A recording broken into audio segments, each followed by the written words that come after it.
자, 오늘은 추수감사주일입니다. 추수감사주일. 바로 1년 동안 하나님께서 우리의 먹을 것을 허락하신 것을 감사하는 그런 주간입니다.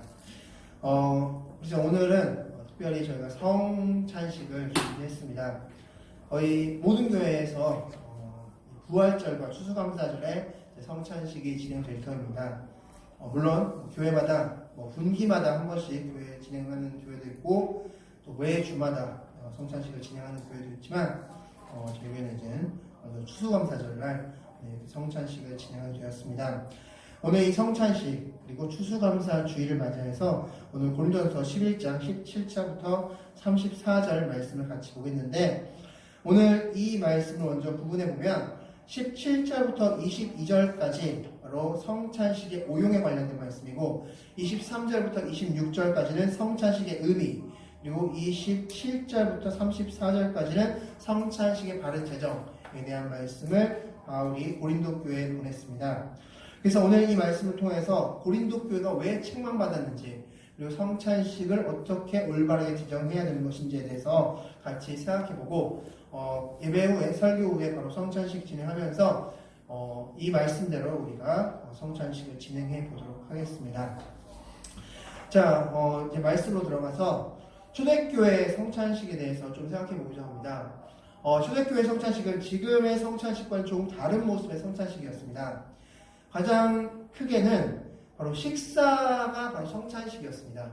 지금은 성찬식이 따로 집행되고, 그리고 나서 예배 후에 저희가 식사를 나누게 되는데, 이때 당시의 성찬식은 성찬식과 식사가 함께, 함께 진행되었습니다. 즉, 우리 식사를 하면서 그 식사 중에 떡과 포도주를 가지고 성찬식을 진행했습니다.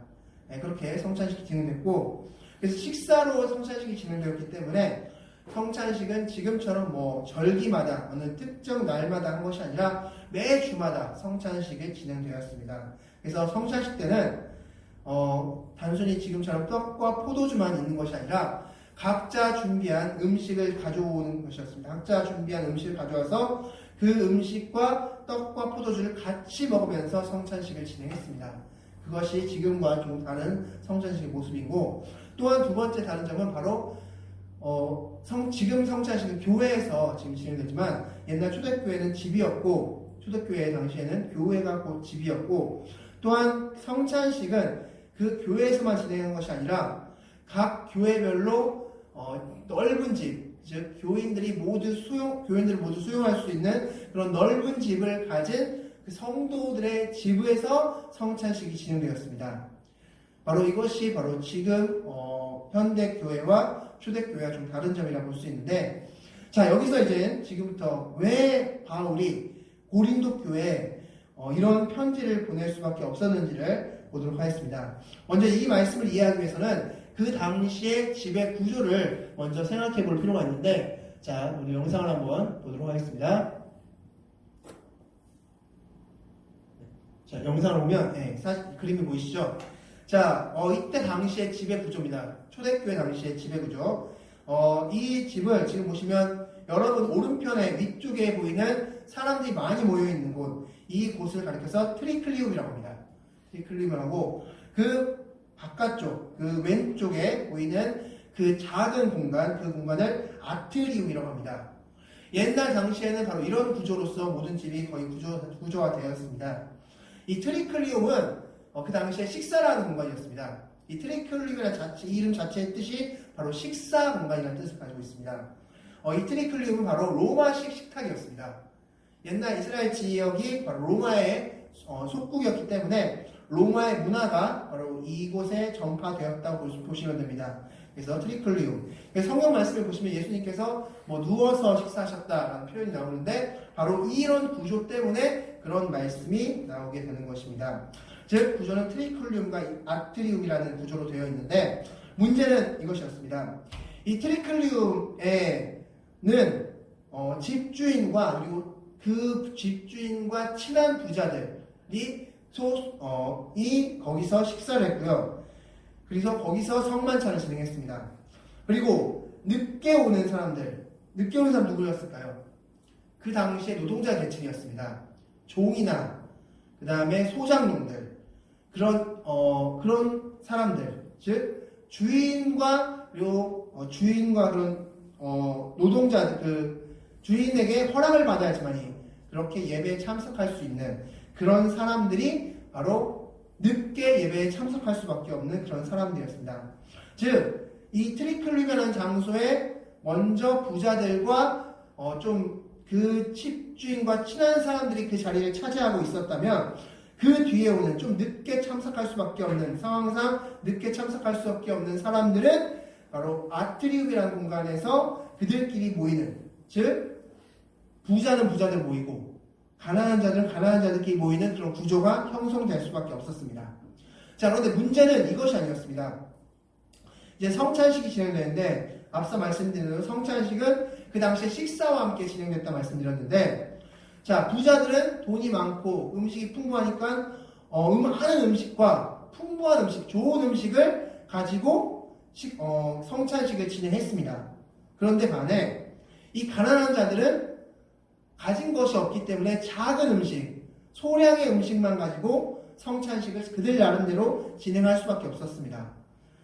그러면 만약에 바른 교회였다면 부자들이 자신의 음식을 조금 나눠주던가 아니면 그들만의 음식, 그 가난한 자들만의 음식을 따로 준비해서 가져왔어야 되는데 그러지 않고 자기들끼리 많은 음식을 준비해서 자기들끼리 성찬식을 진행하면서 먹고, 그렇기 때문에 가난한 자들은 자기들이 가져온 조금의 음식을 조금씩 나눠 먹으면서 성찬식을 진행하면서 성찬식이 끝나도 배고픈 상황권에서 그냥 성찬식이 끝나버리는 그런 상황이 이 고린도 교회 안에 있었다는 것입니다. 그래서 말씀을 보시면 부자들은 잠시 후에 말씀 보시겠지만 부자들은 취했다 말씀하고 있습니다. 부자들은 너무 많은 음식을 먹어서 취한 상태였고 가난한 자들은 너무 배고픈 상태라서 너무 그 배고픈 상태로 있어서 시장했다라고 성경은 표현하고 있습니다. 그러니까 취한 상태의 부자들과 시장한 상태의 가난한 자들이 한 공간 안에, 한 교회 안에 지금 있는 상황인 것입니다. 자, 그런 상황이기 때문에 바울이 지금 고린도 교회에 편지를 보낸 것입니다. 자, 그렇다면 왜 이런 상황이 왜 펼쳐졌는지 먼저 생각해보면 이 지역에 문제가 있습니다. 이 지역은 바로 고린도라는 지역인데 이 고린도라는 지역은 항구 도시입니다. 항구 도시. 그 당시 항구 도시라는 것은 바로 세계 문화와 세계 물류와 집합되어 있는, 함께 모여지는 그런 도시였습니다.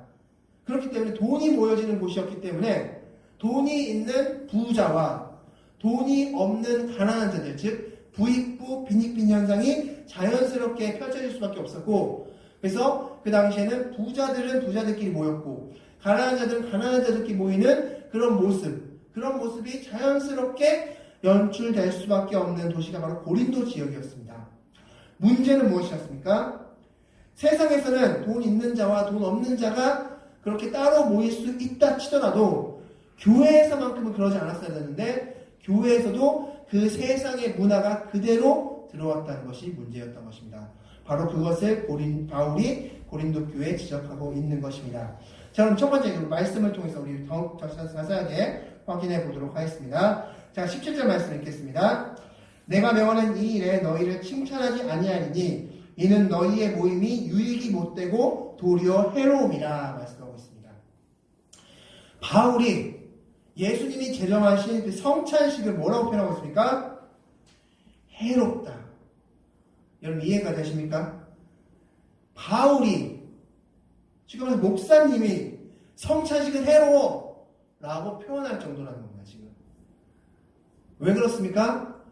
부자들은 부자들끼리 자기들 나름대로 먹으면서 가난한 자들, 늦게 온 자들을 전혀 배려하지 않는 그 모습을 갖춘 상태에서 성찬식을 진행하고 있기 때문에 이런 성찬식이라면 아예 하지 마!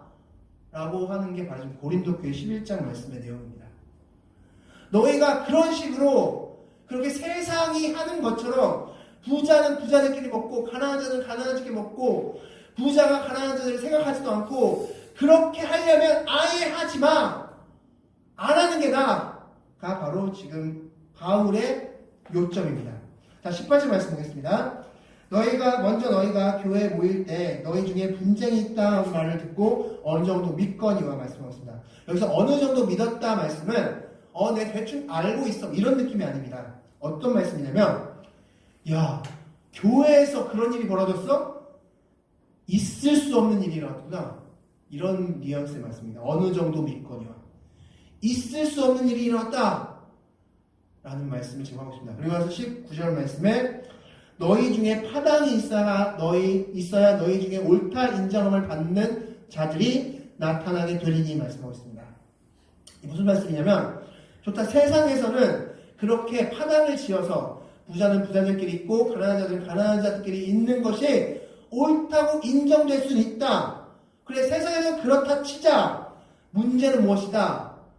그 세상이 어디로 들어왔다? 교회까지 들어왔다는 것입니다. 세상의 생각, 세상의 사상, 세상의 문화가 교회까지 들어온 것이 문제다라는 것입니다. 자, 20절, 21절 말씀 다 같이 한번 읽겠습니다. 20절, 21절 다 같이 읽겠습니다. 시작! 그런즉 너희가 함께 모여서 주의 만찬을 먹을 수 없으니 이는 먹을 때 각각 자기의 만찬을 먼저 갖다 먹으므로 어떤 사람은 시장하고 어떤 사람은 취함이라. 아멘. 여기서 어떤 사람은 시장하고 누굽니까?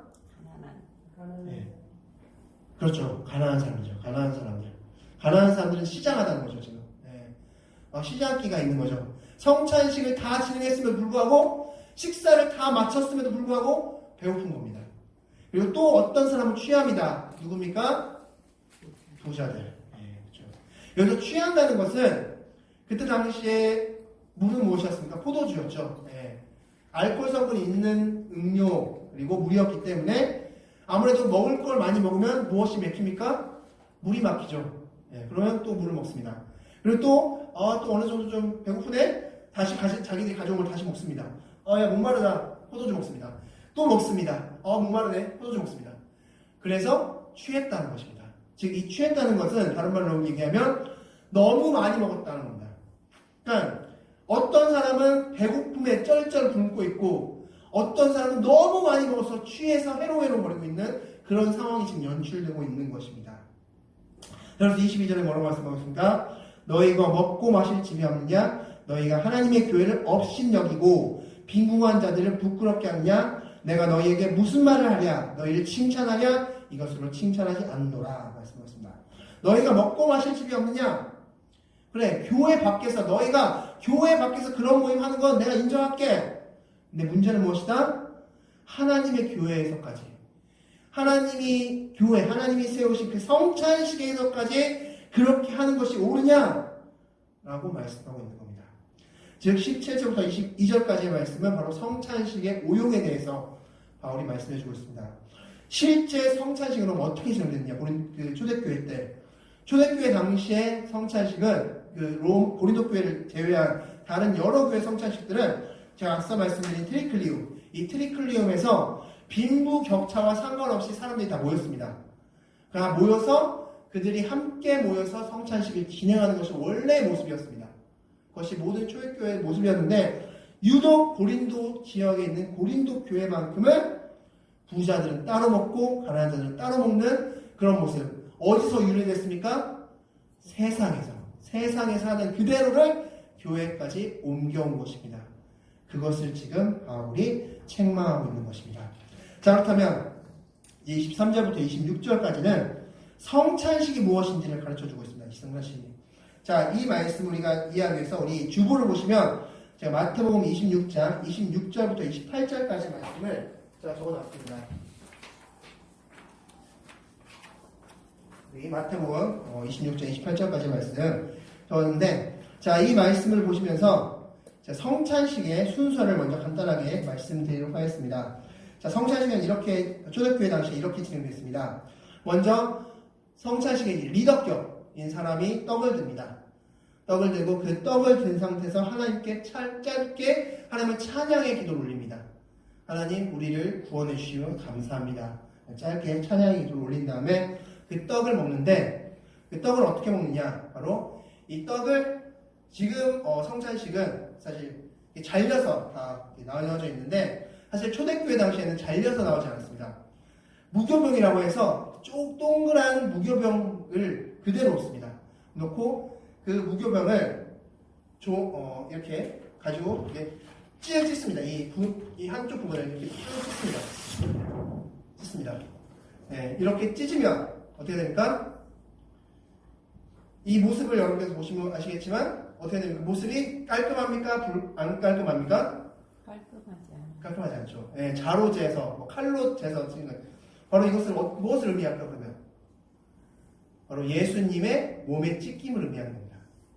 네, 그래서 초대교회 당시에는 깔끔하게 잘려서 한 것이 아니라 무교병을 놓고 그 무교병을 리더격인 사람이 이렇게 놓고 쭉 찢어서 그래서 먹었습니다. 그래서 떡을 먹었고요.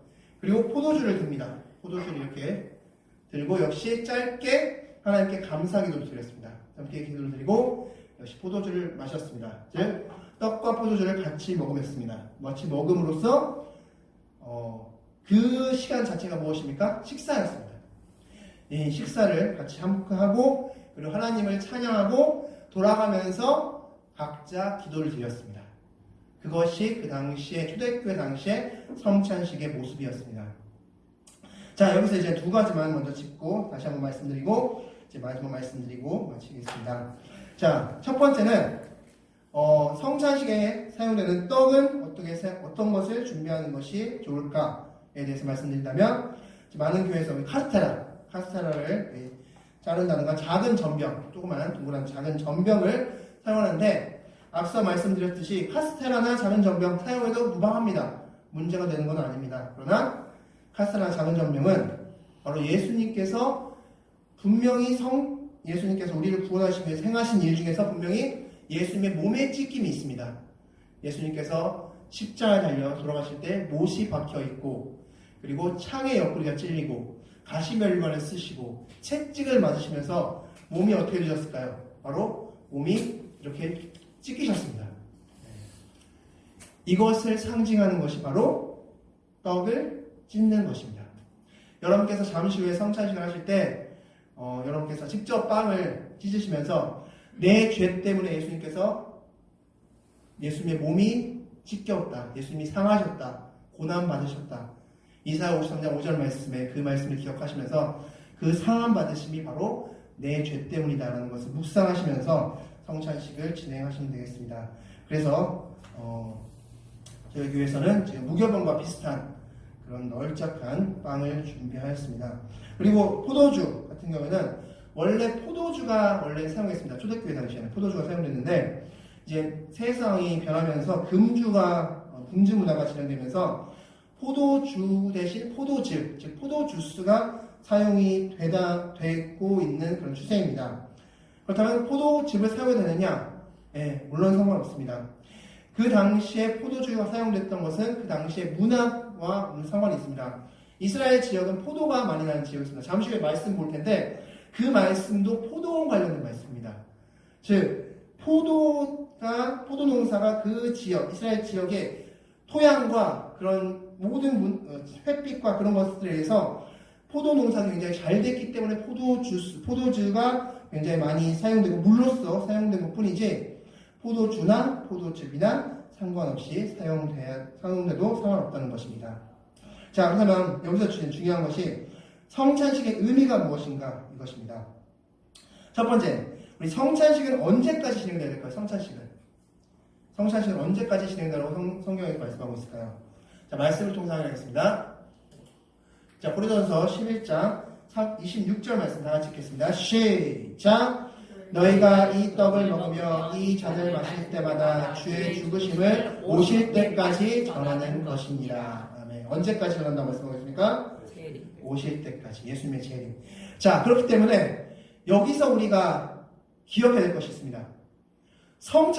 우리 성찬식 하면 예수님의 죽으심만 생각합니다. 예수님께서 내 죄를 위해서 죽으셨어. 내 죄를 위해서 죽으셨어. 무엇까지 들어가 있는 의미입니까? 부활까지. 맞습니다. 왜냐하면 예수님의 재림의 약속까지 들어있는 게 성찬식입니다. 그러니까 우리가 성찬식을 하면서 예수님의 죽으심도 묵상해야 되지만 무엇도 묵상해야 됩니까? 예수님의 부활도 묵상해야 됩니다. 그 예수님의 재림과 부활. 그렇기 때문에 성찬식의 의미는 예수님의 죽으심으로 내 죄가 용서받았고 나는 예수님이 부활하셨듯이 부활한다는 그 의미가 담겨져 있는 게 성찬식이고, 바로 이것을 믿는 자가 행하는 것이 바로 성찬식이라는 것입니다. 또한 의미가 성찬식, 아까 식사라고 말씀드렸죠. 그 당시에 식사의 의미는 하나가 된다는 의미입니다. 하나가 된다.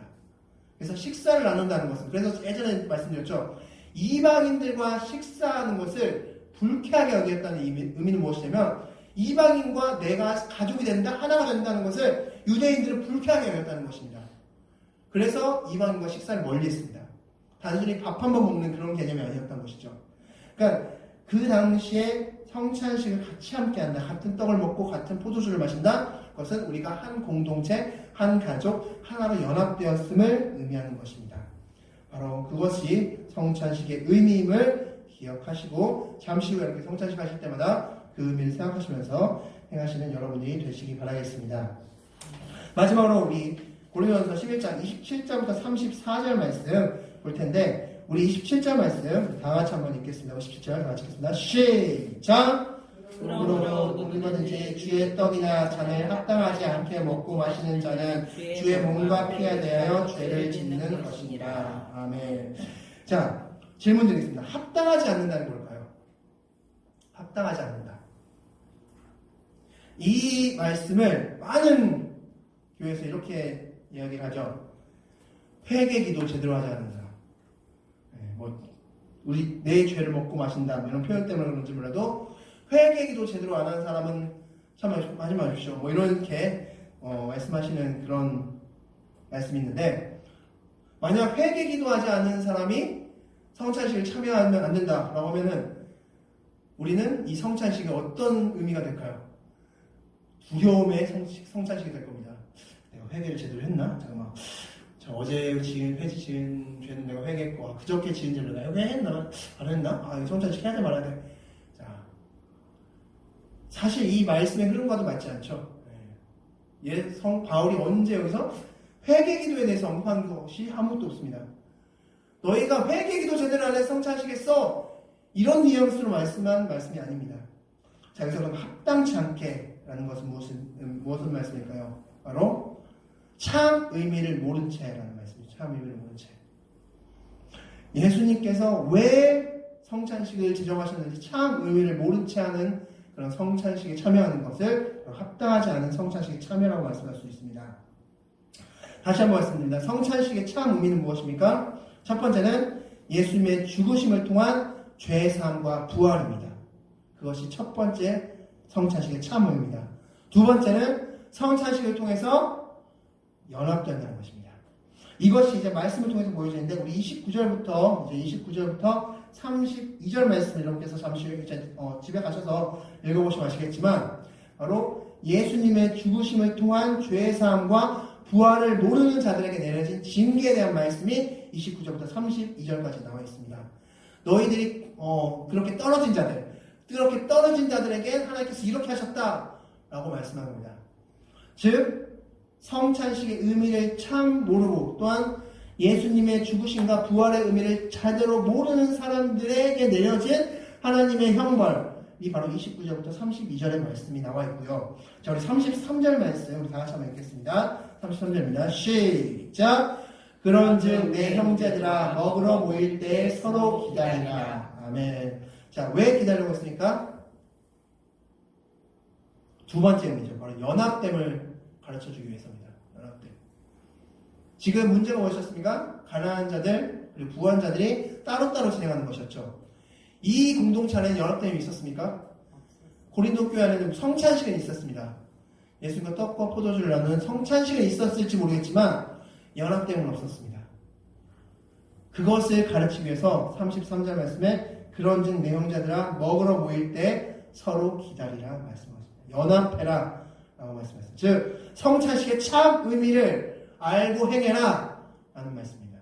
그것이 바로 27절부터 34절 말씀이고, 우리 34절 말씀을 보면 이렇게 적혀 있습니다. 만일 누구든지 시장하거든 집에서 먹을지니 이는 너희의 모임이 판단받는 모임이 되지 않게 하려 함이라. 그 밖의 일들은 내가 언제든지 갈 때 바로 잡으리라. 지금 누구든지 시장을 가든 집에서 먹을지니 무슨 말씀입니까? 배고프면 집에서 먹고 와. 야, 성찬식으로 배 채우고 막 급하게 막 먹고 막 그렇게 하려고 하지 말고 배고프면 집에서 먹고 와서 성찬식 해. 라는 의미죠. 무슨 의미입니까? 그렇게 해서 음식을 잘 남겨서 가난한 자들에게 주어라. 즉 연합해라. 지금 배고파도 막 먹어서 그게 음식이 없고 가난한 자들을 쪽쪽 굶고 이런 상태 만들지 말고 차라리 배고프거든 집에서 먹고 그 다음에 성찬식 참여해. 라는 말씀을 하고 있는 것입니다. 즉 연합해라. 라는 말씀을 하고 있는 것입니다. 즉 우리가 성찬식을 참여할 때도 바른 의미를 가지고 바르게 행하는 것이 중요하다는 것을 말씀하고 있습니다. 자, 말씀을 통해서 우리 보겠습니다. 자, 마태복음 5장 23절과 24절, 24절 말씀 같이 보겠는데 우리 23절 말씀 다 같이 읽겠습니다. 시작! 그러므로 예물을 제단에 드리려다가 거기서 내 형제에게 원망들을 만할 일이 있거든 듣는 것이 생각나거든. 24절 말씀 시작! 예물을 제단 앞에 두고 먼저 와서 형제와 화목하고 그 후에 와서 예물을 드리라. 아멘. 자, 예배도 이럴진데 우리가 예배 드림에도 만약 형제에게 원망 드릴 만한 일이 있으면 예배도 그래야 하는데 하물며 성찬식이라고 의미도 모른 채 그렇게 진행하는 것이 맞느냐 이런 것이죠. 우리가 예배를 드리건 성찬식을 드리건 그 의미를 우리가 제대로 알고 드리는 그런 우리가 되어야 될 줄 믿습니다. 그래서 여러분께 성찬식을 할 때 왜 떡을 찢는지 왜 포도주를 마시는지 그런 의미를 제대로 정확히 이해하시고 왜 성찬식을 하는지 바로 예수님의 죽으심과 부활을 상징하는 것이고 우리의 연합됨을 상징하는 것입니다. 그래서 잠시 후에 말씀드리겠지만 제가 떡과포도를 바로 여기서 드시는 것이 아니라 가져가셔서 제가 식사 시간을 따로 드리겠습니다. 그때 같이 함께 식사하도록 하겠습니다. 그래서 이 식사 시간을 통해서 우리의 연합됨, 예수님의 몸과 피로써 연합됨을 기억하시면서 식사하시는 여러분이 되셨으면 좋겠습니다. 자, 우리 마지막으로 말씀을 하나만 더 말씀드리고 마치겠습니다. 자, 고린도 교회 문제점이 무엇이었습니까? 고린도 교회 바로 세상의 것이 이 교회로 들어온 것이 문제였습니다. 그런데 이 고린도 교회에 반대되는 모습이 성경에 있습니다. 그것을 말씀을 짧게 드리고 마치겠습니다. 우리 마태복음으로 가겠습니다. 마태복음. 우리 성경책 마태복음 20장입니다. 자, 우리 넘겨서서 마태복음 20장 넘기겠습니다.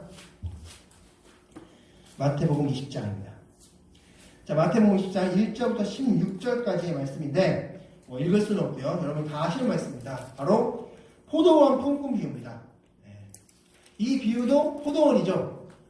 즉 이때 당시에 포도가 얼마나 잘 났는지 이 지역의 포도가 얼마나 잘 났는지를 여러분 이 말씀을 통해서 볼 수 있고 오늘도 추수감사주일이죠.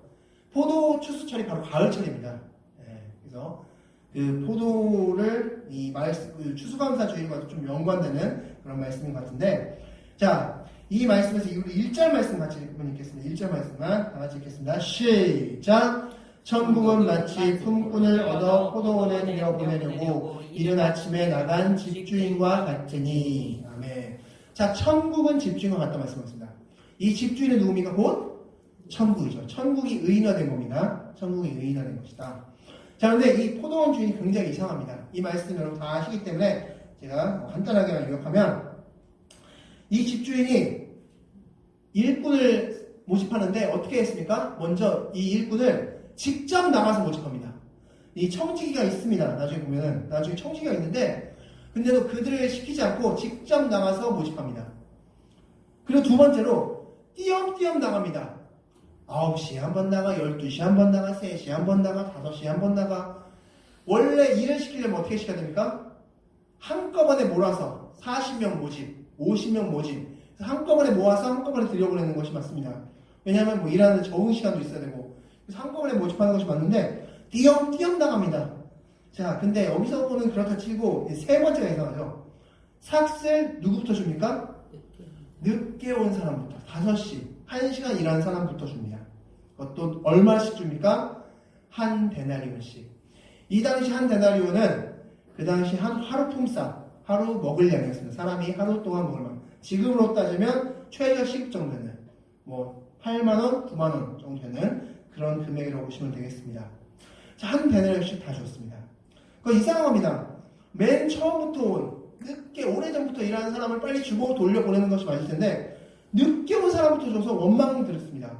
그리고 주는 금액도 한 데나리온입니다. 자, 그렇다면 여러분 질문 드리겠습니다. 포도원 주인은 포도원에 관심이 있을까 없을까요?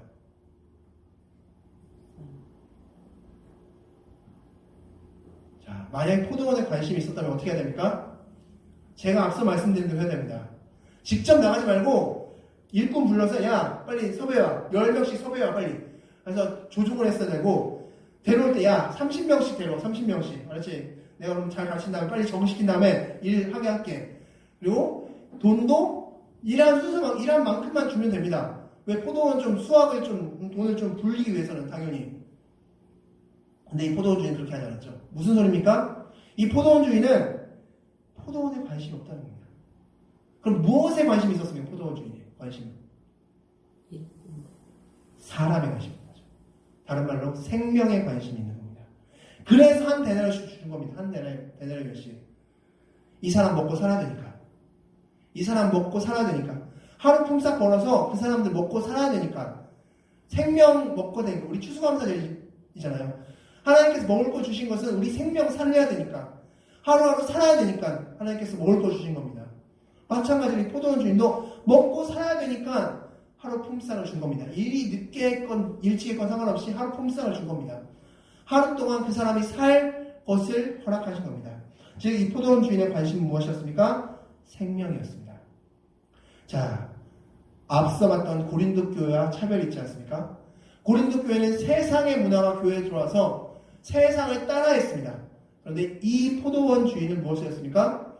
세상이 어떻게 하든 상관없이 나는 이 포도원이 관심 있는 일반 포도원 주인처럼 포도원이 관심 있는 것이 아니라 생명이 관심 있다.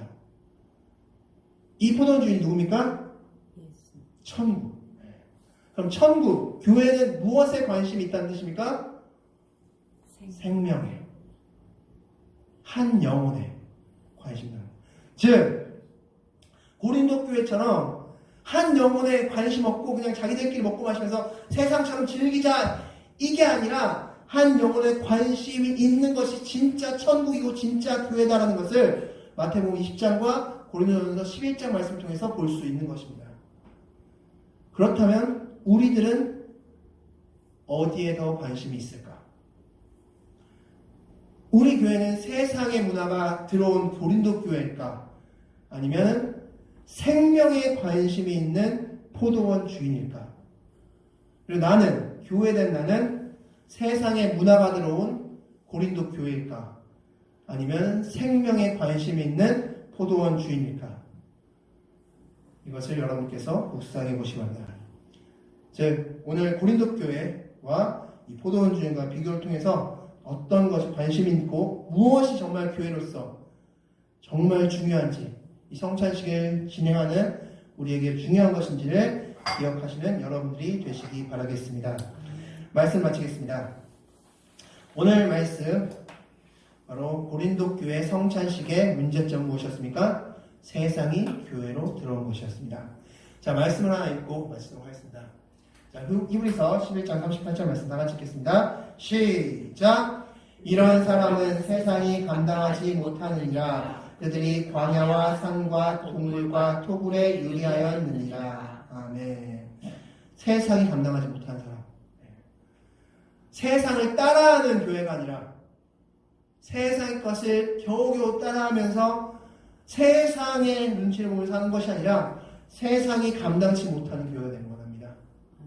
세상이 감당치 못한다는 것은 야, 어떻게 너희는 이렇게 할 수 있어요? 하나님 믿는 게 진짜 이런 거야? 야, 정말 하나님 믿는다는 건 이런 거야? 와, 나도 하나님 믿어볼래.